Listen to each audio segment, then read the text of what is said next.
Assalamualaikum warahmatullahi wabarakatuh. Kali ini Uni akan membuat sambal lado hijau khas Minang atau sambal lado mudo ya. Ini ada cabai keriting mudo atau hijau, tomat hijau, dan bawang merah. Didihkan air, setelah benar-benar mendidih baru masukkan semua bahan ya. Dan masak hingga matang.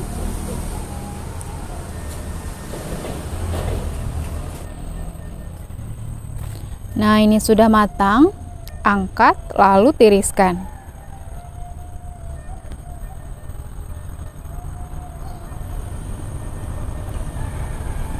Dan digiling, Uni lebih suka gilingnya pakai batu lado seperti ini. Masukkan garam kasar.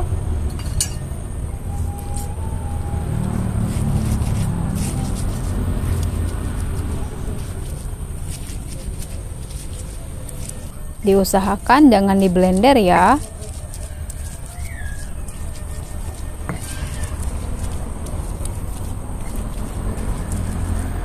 Digiling kasar saja, tidak sampai benar-benar halus. Baru masukkan tomat hijaunya.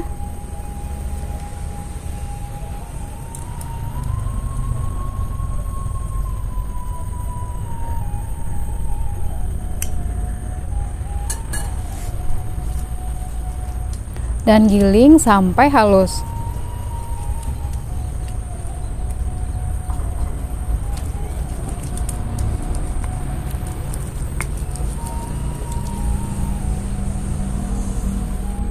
Ini sudah, lalu ambil jeruk nipis, peras jeruk nipisnya.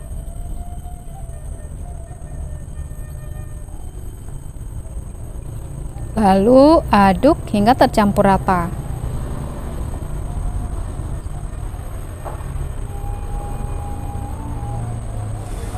Ini ada ikan kering, kalau di sini namanya bada putih ya. Ini tawar ya, tidak asin.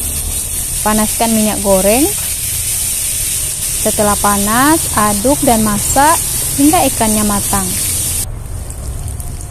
Ini ikan yang sudah matang, udah kekuningan seperti ini.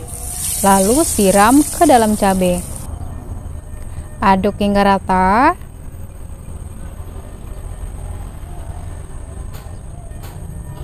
Nah, Uni memasak tanpa penyedap rasa ya.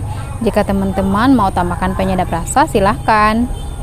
Nah, ini dia sambal lado mudo khas Minangnya sudah jadi seperti ini ya. Terima kasih, selamat mencoba. Assalamualaikum warahmatullahi wabarakatuh.